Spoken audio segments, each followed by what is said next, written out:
Ayin Yachu, comunidad histroliana. Bienvenidos a la segunda temporada de nuestros videos de historia, que esta vez hemos denominado Histroleando, ya que como saben ya no serán en vivo, sino van a ser programas grabados, pero con un contenido diferente y obviamente la calidad no se va a perder. Ahora, ustedes han elegido el tema de reformas borbónicas como el primer tema de esta nueva temporada, gracias a las votaciones que se dan en nuestra página de Facebook. No te olvides de seguirnos y compartirnos también por ahí. Bueno, ahora estamos aquí en YouTube para poder tener una mayor amplitud, ¿no? Y seguir expandiéndonos como lo teníamos planeado buen tiempo atrás. Bien, y así hemos elegido, o ustedes han elegido el tema de reformas borbónicas. Hace una semana de harta lectura para poder explicarles el contenido de este gran tema.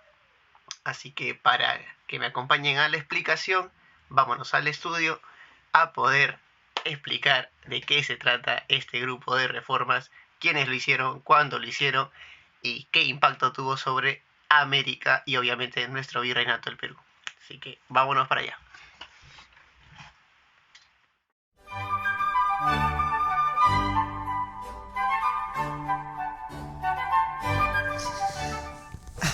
Y llegamos aquí al estudio de SCG Televisión Digital y arrancamos con el tema de hoy.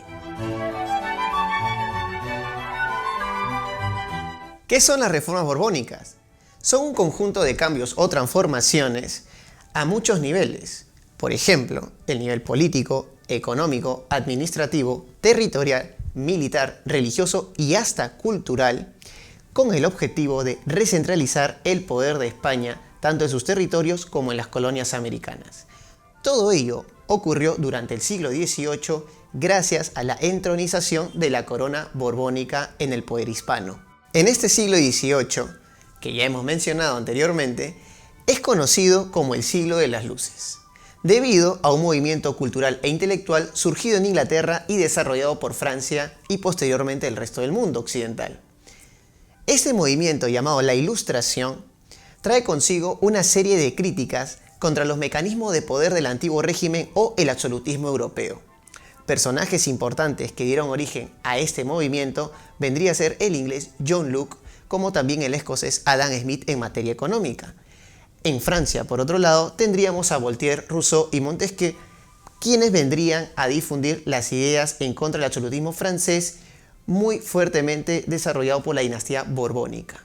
Pero anterior al siglo XVIII están los años 1600. Como diría el salsero Yo Arroyo, en los años 1600, pam, pam, pam, cuando el tirano mandó, y es que justamente el reino español tenía a reyes absolutistas a cargo, una tiranía por parte de la dinastía Habsburgo.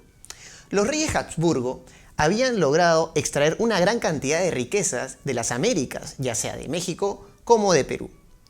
Estas riquezas le proporcionaron a la monarquía española una gran cantidad de poder económico que los posicionó como una potencia mundial. Y no solo eso, estamos hablando de la primera potencia mundial de toda la historia de la humanidad. Pero bien, resulta que el siglo XVII es un siglo para los españoles muy crítico debido a muchos factores. La corrupción, el despilfarro fiscal, guerras infructuosas para España, ataque de piratas. Podríamos también mencionar incluso el saqueo que hacían justamente los franceses, holandeses e ingleses a las naves españolas durante esa época. Todo ello conllevó a una fuerte crisis a los españoles. La mala administración de las colonias americanas lleva a la dinastía Habsburgo a caer en una fuerte crisis política y económica. Sumado a eso está que el último y quinto rey Habsburgo de esta dinastía no tiene herederos. El rey Carlos II, último Habsburgo de esta dinastía ya mencionada, vendría a ser el rey infértil, estéril, que no puede tener un hijo varón para ponerlo en el trono. Esto conlleva a que su sobrino nieto aparezca en su testamento, un tal Felipe de Anjou. ¿Quién era Felipe de Anjou? Felipe de Anjou es nieto del rey de Francia, Luis XIV, sí, el mismísimo Rey Sol. Pues resulta que Luis XIV es primo de Carlos II. Ambos son nietos de Felipe III de España. Ahora, como primos, también eran cuñados, pues la hermana de Carlos va a estar casada con el rey Luis XIV. Esta pareja va a tener un hijo llamado Luis y este Luis va a tener su hijo llamado Felipe, a quien se le dará el ducado de Anjou. Ahora bien, como Carlos no logró tener hijos, en su testamento va a colocar a su sobrino nieto en el trono imperial español. Pero llevar a Felipe de Anjou al trono español generó muchos problemas. Resulta que Felipe de Anjou ahora va a llamarse Felipe V de España, pero recuerda que él es Borbón, al igual que su abuelo Luis XIV de Francia. Luis XIV tenía la intención de juntarse con su nieto para armar una supermonarquía borbónica, pues mire el mapa, Francia y España están justamente juntos, son países frontera. Esto asustó a varios países de Europa, otras potencias como Inglaterra, Países Bajos, Portugal y el Sacro Imperio Romano Germánico. Recordemos que el CIRG todavía tiene a la familia Habsburgo en el poder y no querían perder el dominio sobre España. Este conflicto generado entre las potencias europeas recibió el nombre de la Guerra de Sucesión Española y suscitó entre los años 1700 a 1713. Si bien la guerra la termina ganando España, tuvo que ceder muchos territorios para poder tranquilamente seguir gobernando Felipe V el territorio hispano-ibérico y las colonias americanas. Recordemos que la causa de este conflicto fue el desmembramiento del Imperio Español por parte de estas potencias y también evitar que el expansionismo del pensamiento político francés siga abarcando territorios en Europa. Terminado el conflicto, se firmó el famoso Tratado de Utrecht, tratado por el cual, habíamos mencionado, España cedería algunos territorios a sus contrincantes y perdería su hegemonía dentro de Europa. Si bien el rey Felipe V seguía siendo rey de España, perdería sus territorios italianos y cedería a Inglaterra y a Francia, su aliado, beneficios comerciales. Estos beneficios comerciales se firmarán en los acuerdos de Utrecht, que profundizaremos más adelante con las reformas.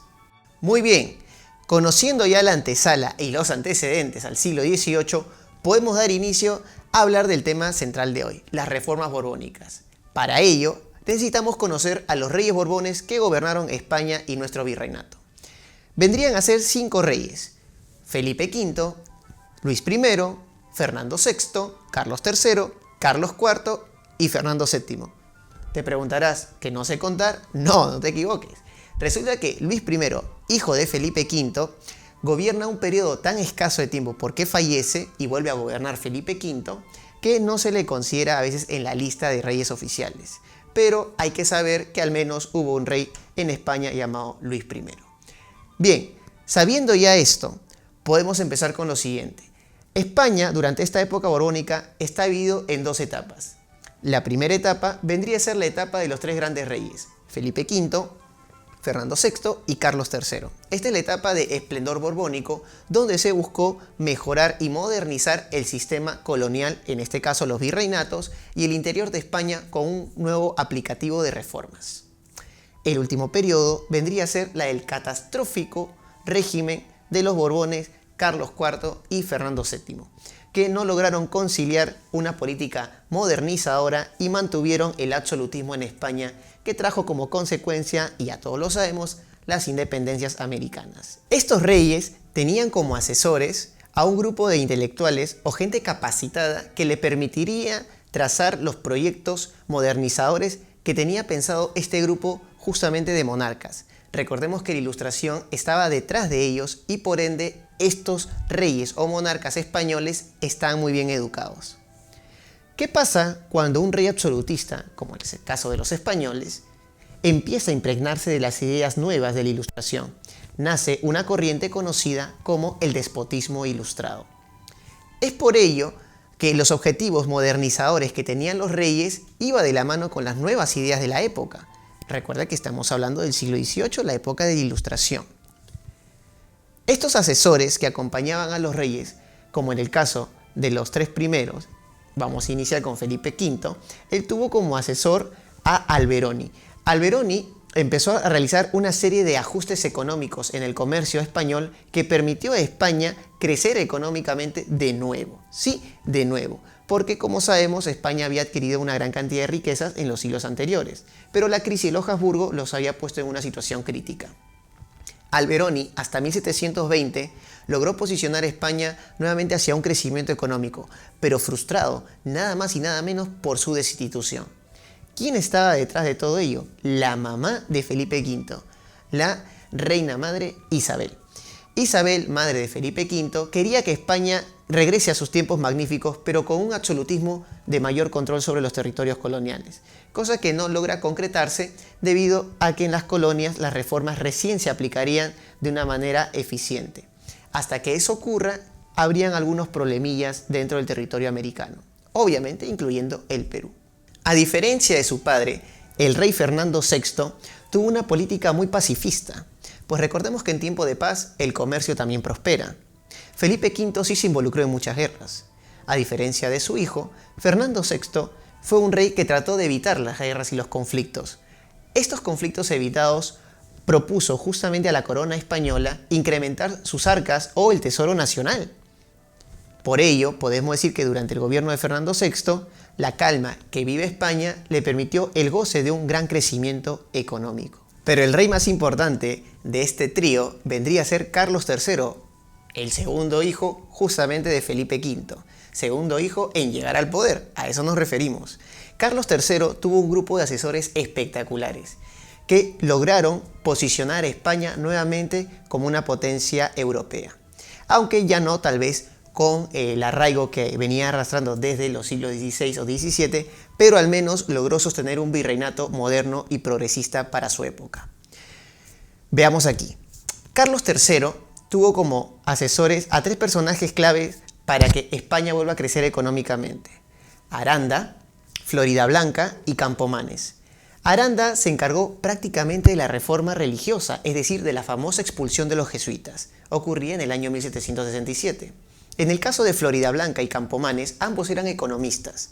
Estos economistas lograron de alguna u otra forma hacer grandes reformas dentro de España para impulsar el comercio, la industria, la ganadería, la agricultura, la manufactura, entre otras actividades, generando un fuerte crecimiento.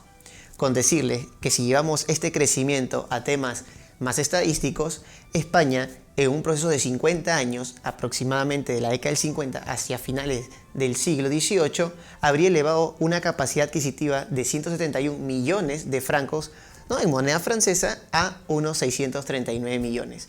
Es decir, como pueden ver, en 50 años España logra crecer brutalmente.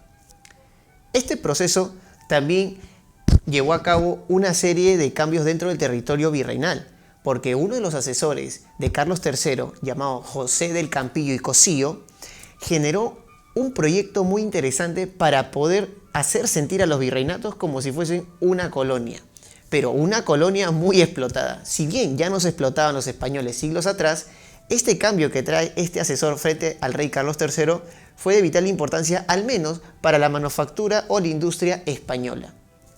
Recordemos que en esta época, la Ilustración, en Inglaterra se había impulsado también la revolución industrial, y el campo textil fue uno de los campos más importantes de esta primera ola industrial. Resulta que este asesor le plantea al rey Carlos III lo siguiente: rey, ¿qué le parece si las colonias nos ofrecen la materia prima, la trabajamos aquí en España y se la regresamos manufacturadas? Recordemos que Países Bajos era la zona industrial de España años atrás y este ya se había independizado.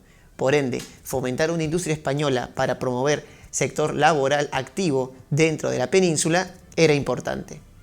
El sacrificio de la industria colonial implicaría el crecimiento de la labor hispana. Es por eso que vamos a ver una serie de cambios dentro de la industria textil americana, como el caso del cierre de los obrajes, que ya mencionaremos más adelante. Ahora arrancamos con las principales reformas en América. Como ya hemos visto a los reyes y el grupo de asesores que los acompañaban para poder de alguna u otra forma intervenir en las decisiones coloniales o virreinales, veremos a continuación las principales reformas que movieron a los virreinatos en América y obviamente a nuestro virreinato del Perú. La primera reforma del cual vamos a hablar va a ser la reforma territorial. La reforma territorial viene por el fraccionamiento o desmembramiento del virreinato del Perú, pues como ven en el mapa, este es el virreinato Habsburgo.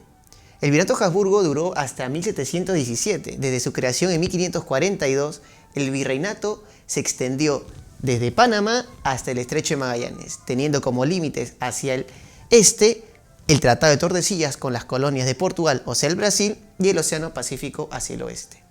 Ahora, un territorio tan grande, lastimosamente, era demasiado para controlar.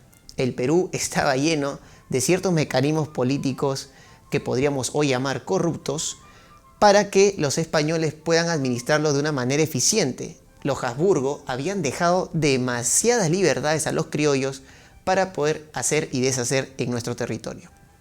Dividir el virreinato del Perú sería lo más ideal para mejorar la administración. Divide y reinarás. El primer virreinato en crearse vendría a ser el Virreinato de Nueva Granada. Nuestro vecino del norte fue prácticamente la mutilación de 3 audiencias peruanas que vendrían a ser Panamá, Quito y Bogotá. Estas 3 audiencias fueron retiradas del Perú para formar este nuevo virreinato, pero también se le sumó el territorio de Caracas. Recuerden que Caracas nunca ha sido parte del Perú, al menos que me estés hablando de la pequeña Caracas, San Juan Lurigancho, Los Olivos, ¿no? Donde hay una serie de venezolanos bien metidos ahí, pero no. Estamos hablando justamente de la capital de la actual Venezuela, que nunca fue parte del virreinato peruano, pero ahora sí pertenece al virreinato de Nueva Granada. Estos territorios, junto con esta capitanía, formarían parte de nuestro nuevo vecino del norte. Por el lado sur, Buenos Aires, otra gran audiencia, termina siendo mutilada del país junto con la de Charcas. Ambas audiencias formarían el Virreinato del Río de la Plata. Este virreinato, vecino ahora sureño del Perú, tendría ciertos problemillas con los portugueses, debido a que justamente los portugueses van a querer expandirse sobre el Río de la Plata, queriendo tomar posesiones hispanas. Esto generó una serie de conflictos. Una de las razones por las cuales la corona española creó justamente el Río de la Plata es para frenar el expansionismo portugués sobre esa región de Sudamérica. Por el lado de Chile, la audiencia de Santiago termina volviéndose una audiencia autónoma a finales del siglo XVIII, lo que conlleva prácticamente a ya no ser parte del Perú. El Perú se limitaba solo a una audiencia, la audiencia de Lima. Esto prácticamente nos ha llevado a ver al Perú como lo vemos en este mapita. Sí, queda totalmente mutilado.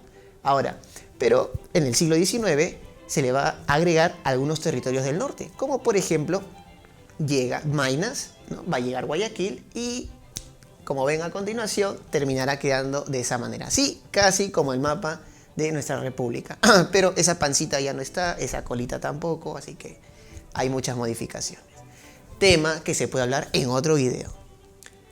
Para cerrar este tema de reformas territoriales, se firmó un nuevo tratado internacional con los portugueses. España y Portugal firmaron el famoso Tratado de San Ildefonso en el año de 1777, cuando los conflictos que tenía con España, los portugueses, quienes ya se habrían metido al Brasil enormemente, terminaron por frenarse en ese sentido. Resulta que con el Tratado de Tordesillas, que se había firmado por los reyes católicos y el Papa Alejandro VI había dado esa posibilidad hacia finales del siglo XV, el límite que se tenía entre España y Portugal había sido alterado por los propios portugueses, ya que España no se metió más a la selva virgen del Amazonas, lo que sí Portugal hizo. Por lo tanto, los portugueses tomaron la gran selva que los españoles no lograron explorar a profundidad. Los territorios, por ende, tenían que ser modificados. Como pueden ver en el mapa, vamos a sombrear esa línea donde están los límites entre España y Portugal en Sudamérica. Eso es la modificatoria territorial que se va a ver en Sudamérica entre España y Portugal, países ya mencionados. Vamos con otras reformas más. Bien, el segundo grupo de reformas que vamos a tocar ahora son las económicas, porque tiene mucho que ver con lo que ya hemos mencionado anteriormente, que son las reformas territoriales. Las reformas económicas las vamos a dividir en 2 grupos, las reformas fiscales, tributarias y las reformas comerciales portuarias. En el caso de las reformas fiscales, vamos a ver un fuerte aumento en el impuesto llamado alcabala. El alcabala subió de un 2% a un 6%. Imagínense que el IGV suba esas cantidades porcentuales en nuestro país. Obvio, los productos costarían más caros, y así ocurrió en la época virreinal. La alcabala era un impuesto que se pagaba por la compra y venta de bienes, tanto muebles como inmuebles. Entonces, el sector comercial se vio perjudicado ante esta alza. Pero ¿por qué haría esto España? Por muchos años, el contrabando había sido uno de los principales problemas de la economía española. Como saben, el contrabando evadía una serie de impuestos y por lo tanto dinero hacia el fisco, dinero a las arcas del Estado español. Entonces, para remediar este problema, crecieron los impuestos para que España pueda recolectar tranquilamente más impuestos o tributos de América. El aumento de impuestos no solo aplicó sobre la alcabala, también se aplicaron impuestos hacia los indígenas y a diversos productos de su consumo diario, como por ejemplo la hoja de coca, granos y semillas. Algo que terminó perjudicando al sector comercial mercader de la época fue la aparición de las nuevas fronteras entre los virreinatos. Ahora que Perú y Río de la Plata están separados, la frontera entre el Cusco y el Alto Perú va a ser uno de los problemas más importantes que susciten rebeliones indígenas. ¿Por qué? Porque pasar la mercadería de Perú a Río de la Plata implica pagar un impuesto debido a la exportación de la mercadería. Tú dirás, profesor, pero son virreinatos contiguos. ¿Por qué haría esto los españoles? Obviamente, en su política de reajuste económico fiscal, el aumento de impuestos también llegaría a cabo dentro del programa de las fronteras internas de Sudamérica. A esto se le conoce como las aduanas interiores. Una de las reformas que tal vez generó mayor problema fue la legalización justamente de los repartos mercantiles. ¿Qué eran los repartos? Se preguntarán ustedes. Recuerden que los repartos era aquel mecanismo que los corregidores aplicaban sobre las comunidades indígenas y también criollas dentro de sus propios corregimientos. Es decir, un mecanismo de venta de mercadería obligatoria. Ojo, era obligatoria. Quiere decir que el corregidor te traía mercadería desde el puerto del Callao porque venía hacia Lima, iba a su corregimiento y te lo vendía sin que tú puedas decirle no. Pero ¿qué sucedía si tú no tenías dinero? El corregidor prácticamente te endeudaba y te decía, tranquilo, tú me debes, me vas a pagar después, yo te aviso cuándo. De esa manera los corregidores, muy abusivos ellos, tenían mano de obra gratis por las comunidades indígenas que les debían dinero. Ahora se preguntarán, ¿y esto no era legal? Obvio que no lo era. Pero cuando el rey Carlos III se entera de estos hechos, termina legalizando justamente los repartos mercantiles. Esta legalización permitió el mayor abuso frente a las comunidades campesinas y también de ciertos sectores de comunidades blancas, porque dentro de los corregimientos vivían personas de diversas índoles raciales. ¿Cómo es que esto termina afectando a las poblaciones civiles dentro del virreinato? Los corregidores, al ya venderte de forma obligatoria un producto, ellos ganaban un precio a este producto. Pero ¿qué sucede cuando ahora el Estado legaliza esa venta? Necesita sacar un dinero para la corona. Entonces los precios de los productos que te vendía normalmente los va a subir para que ellos no puedan perder sus ganancias, lo que los vuelve mucho más abusivos que antes. Estos problemas terminaron desembocando en una serie de rebeliones, entre las que podríamos mencionar la de justamente José Gabriel Condorcanqui Noguera, el famoso Tupac Amaru II. Esto complicó la situación del mundo indígena debido a la alta explotación que los corregidores hacían sobre las comunidades, que terminó el mismo rey Carlos III por abolir este mecanismo de venta obligatoria hacia las comunidades, ahora legalizado, pero terminó aboliéndolo para 1780. Es decir, que en un proceso de 24 años duró esta forma de legalizar los repartos tan infames que habían desarrolladose en el virreinato mucho tiempo. Otra de estas reformas fiscales fue la disminución de las cajas reales. Las cajas reales eran una institución o instituciones que recogían los impuestos de diversos lugares del virreinato. Existían un total de 16 cajas reales en el virreinato del Perú. La disminución de ellos ocasionaría algo muy alucinante. Y ustedes se preguntarán, pero profesor, si el gobierno español requiere más dinero, ¿por qué disminuir los centros de acopio tributario? ¿Por qué no aumentarlos para recaudar más dinero? Es que lo que sucede es una situación de disminución burocrática. Resulta que al disminuir las cajas reales de 16 justamente a 9, esta reducción de cajas implicó el mismo trabajo eficiente que tenían las 16 cajas anteriores. Esta muestra de eficiencia productiva y de recaudación tributaria implicó que habían cajas donde se le estaba pagando a personas por un trabajo ya innecesario. Parte de esas reformas administrativas que vamos a mencionar dentro de un momento estaría justamente la renovación del material burocrático del virreinato y también dentro de España. Entonces, la disminución de cajas reales impulsaba una mejor eficiencia y productividad en el cobro de impuestos. Así cerramos el grupo de reformas fiscales. Recordemos que habíamos separado en dos grupos, las fiscales y las portuarias comerciales. En el caso del comercio y los temas portuarios, el principal reglamento se va a dar en 1778, con el famoso Reglamento de Libre Comercio impulsado por el rey Carlos III. Pero este reglamento lo vamos a aguantar un ratito para poder hablar de algunos antecedentes debido al Tratado de Utrecht firmado al final de la Guerra de Sucesión Española. ¿Recuerdan la guerra? Bien, resulta que el Tratado de Utrecht, en sus acuerdos de paz, establecía que Inglaterra podía meter 100.000 esclavos en América. Esto se conoció como el derecho de asiento. Pero aparte de esto, tenía los famosos navíos de permiso. Los navíos de permiso eran documentos que le permitía a Inglaterra o Gran Bretaña traer mercadería, al menos una vez al año, a América. El problemita con estos navíos de permiso que tuvieron que modificarse a los navíos de registro. ¿Por qué? Porque los ingleses metían contrabando a cada rato, o sea, le sacaban la vuelta a España. Ahora, justo cuando España se entera del contrabando inglés, los ingleses dicen, oh, sorry, no importa, lo disculpamos, todo lo que quiera, pero le cambiamos el documento. Los ingleses aceptaron este cambio por los navíos de registro.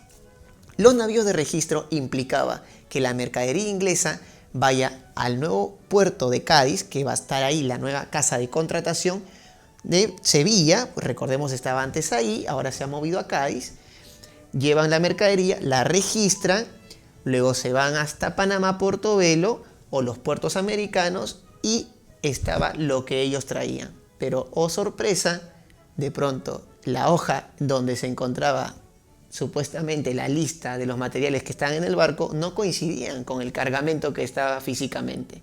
Seguían metiendo contrabando. ¿Y por qué ocurría esto? Porque la corrupción también era parte de esa época. Tal vez no como ahora, pero también ocurría en esos tiempos. Así que los españoles optaron por retirarles a los ingleses los beneficios del Tratado de Utrecht. Esto generaría uno de los eventos bélicos más sonados del siglo XVIII entre España e Inglaterra, conocida como el derecho de asiento. Al haber anulado los navíos de registro y al haber anulado el derecho de asiento, que recuerda era la capacidad de meter esclavos a América, Inglaterra, frustrada por ya no poder seguir vendiendo sus esclavos o su mercadería, declara la guerra a España. Esta guerra la termina ganando Gran Bretaña, conocida como la Guerra de la Oreja de Hensky o la Guerra del Asiento. Uno de los conflictos muy importantes que España va a perder dentro del siglo XVIII, porque pierde dominio marítimo y pierde también territorios que algún día espera recuperar. Durante esta época de las reformas portuarias, también ocurre un cambio en la forma de los navíos o las naves que van desde América hacia España. Felipe V había cambiado toda la flota comercial de América hacia la península. Resulta que el sistema anterior era conocido como el sistema de flotas y galeones, barcos muy grandes, pesados, acompañados obviamente por militares que acompañaban la mercadería que venía de América, pero que al final terminó siendo ineficiente y era un exceso de gasto. Para poder reducir costos y maximizar ganancias, el Estado español optó por naves más ligeras, más rápidas y sin este convoy de flotas que acompañaba a la mercadería. Obviamente iban reforzadas, pero ya no tenían este exceso de gasto que tenía el sistema anterior. Entonces Felipe V hizo toda una renovación del sistema de flota comercial que permitió a España ir en la dirección a la cual apuntaban, maximizar ganancias y generar mayor productividad. Así llegamos hasta la época de Carlos III, justamente la reforma que habíamos dicho al inicio. ¿Por qué hay que recalcar en esta reforma? Porque esta reforma está en la línea de las ideas ilustradas. Porque hablar de libre comercio en una España borbónica absolutista suena muy raro, ya que cuando uno escucha libre comercio significa que voy a comercializar con Francia, Países Bajos, con Inglaterra, con Portugal, pero no es así. Resulta que este reglamento de 1778 implicó la cancelación de la Casa de Contratación de Cádiz. Recordemos, estaba en Sevilla, pero se terminó mudando a Cádiz. Esta casa de contratación cierra el monopolio que había entre España con las colonias para aperturar más puertos dentro de la península y más puertos dentro de América. ¿Cuáles eran esos dos puertos que estaban concentrando el monopolio americano? Veracruz en Nueva España o México y Callao en Lima, Perú. Estos dos puertos eran los únicos oficiales para poder meter mercadería. O sea que si yo vivía en Huancavelica, tenía que irme al Callao a traer la mercadería. O podría irme a Arica para traer la mercadería si es que viviese por Tacna o Moquegua o en Cusco.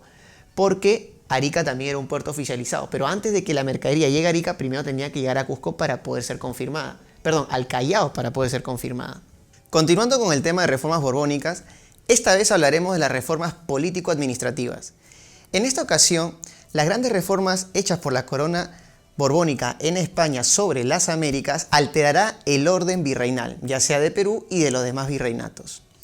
En esta ocasión, la rebelión de Tupac Amaru II genera una serie de consecuencias que a la larga terminan modificando el orden ya establecido en el territorio andino. ¿Qué quiero decir con esto? Justamente, al momento de haberse rebelado, las causas que llevaron a la rebelión de José Gabriel Condorcanqui en el sur del Perú, o sea Cusco, terminaron generando consecuencias que modificaron totalmente lo que ya se había establecido, como es el caso de los corregimientos y de los repartos. ¿Qué trato de decirles con ello, comunidad istroliana? Que para este entonces los repartos mercantiles habrían sido abolidos dentro de Cusco y en todo el Perú para poder disminuir o minorizar la rebelión de Tupac Amaru. Cosa que ya hemos visto en las reformas económicas fiscales, pero iban de la mano con esta rebelión tupacamarista. Ahora, en el caso del corregidor, para poder ganar la simpatía de la población a favor de la causa realista contra las rebeliones indígenas, y en este caso la de José Gabriel Condorcanqui, se terminó por sacar al corregidor o al menos prometer su salida. Tú pensarás que esto es una novedad de España. Al menos en el Perú lo era, porque en México o Nueva España ya había ocurrido esta situación de cambio de gobernador. El título de corregidor había sido creado hacia el siglo XVI. Ya para este siglo XVIII, con tantos abusos como el que habíamos comentado anteriormente, termina por ser erradicado finalmente en el Perú en 1784, estableciendo justamente a la nueva autoridad, el intendente. El intendente era jefe de una intendencia.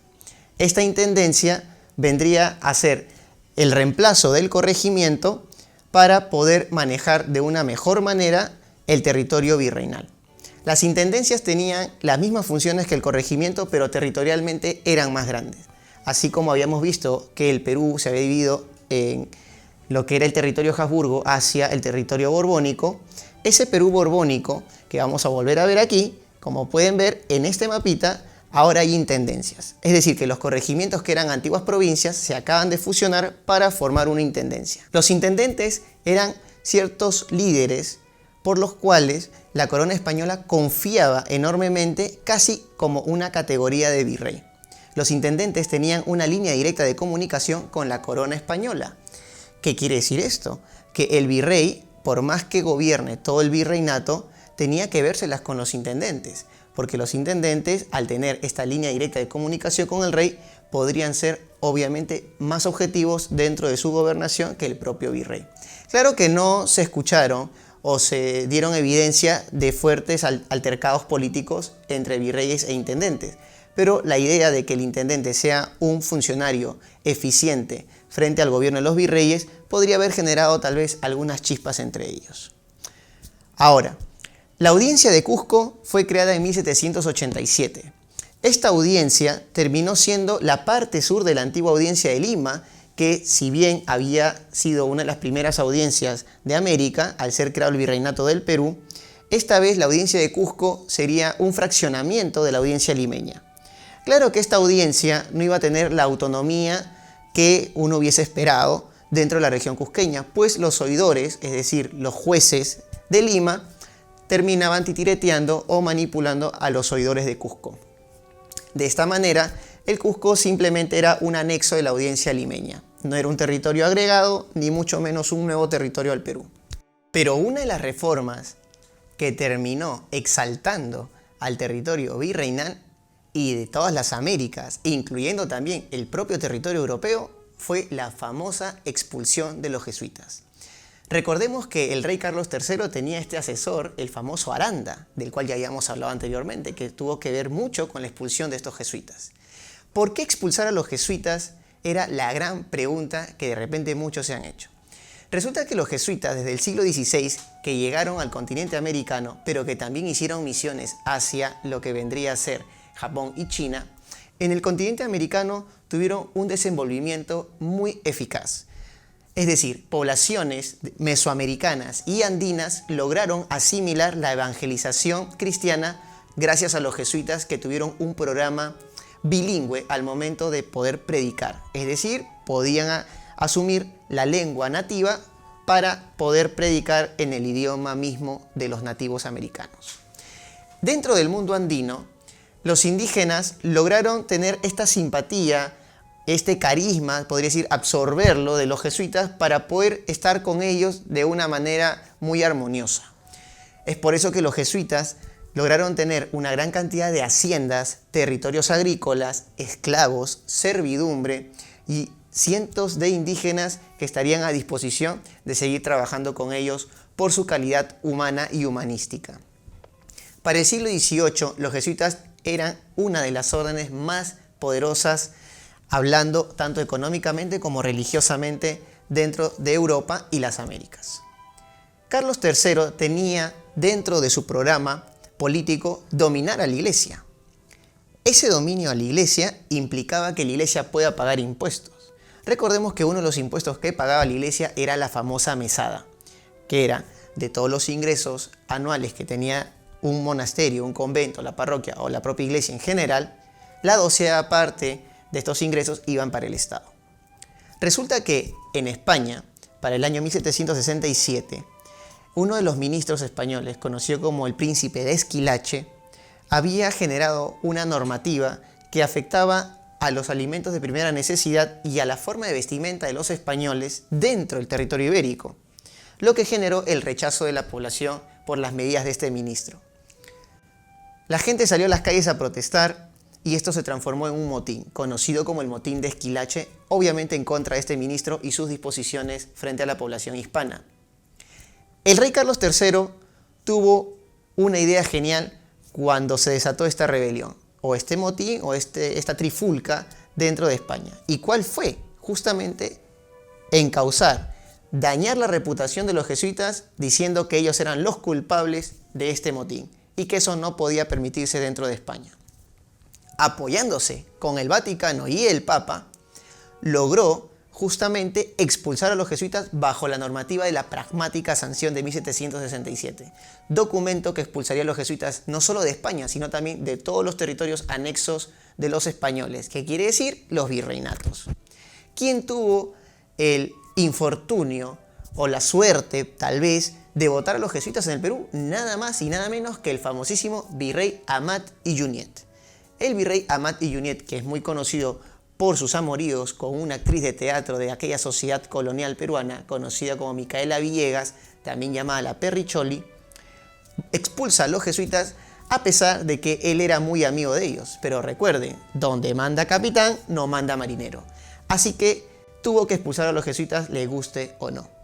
La expulsión de los jesuitas en el Perú trajo graves consecuencias.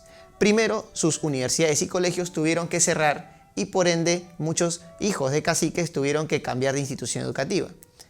En el caso de Lima surgirá el Real Convictorio de San Carlos, nombre que se le daba justamente por la corona española, por el rey Carlos III, y que reuniría las antiguas instituciones aquí en Lima de los jesuitas. Además, se crea la Oficina de Temporalidades. Esta Oficina de Temporalidades vendría a tener la función y el objetivo de subastar todas las ganancias, los bienes, las tierras, esclavos que los jesuitas tenían dentro de su territorio. Con este dinero, España podría de cierta forma tener algo más dentro de sus arcas reales. Es así que con la expulsión de los jesuitas, una de las órdenes religiosas más humanísticas que hay desde el siglo XVI en el Virreinato del Perú, termina por desaparecer y no volverá sino hasta el siglo XIX en los tiempos republicanos. Y para finalizar este gran conjunto de reformas borbónicas, hablaremos de las reformas militares. Durante el siglo XVIII, España se involucra en una serie de guerras contra Inglaterra principalmente, debido a que los ingleses quieren también ocupar el dominio marítimo mundial y estaban en ese camino. España, por ende, sería un obstáculo para alcanzar dicha meta. La Guerra del Asiento, que se había originado, pues recordemos, por haberle quitado los españoles a los ingleses sus privilegios de asiento debido al Tratado de Utrecht, ya que los ingleses metían el contrabando, ya le hemos hablado anteriormente, ¿cierto? Esta Guerra del Asiento hizo reflexionar también a los españoles. Para eso, el rey Carlos III colocó puntos claves en donde debería haber una mayoría militar y estableció los puntos como el Caribe y el Río de la Plata.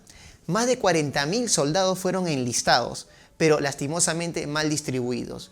No había una equiparación de personas en los virreinatos. Donde se concentró más fue en los puntos que hemos mencionado, es decir, Caribe y Río de la Plata.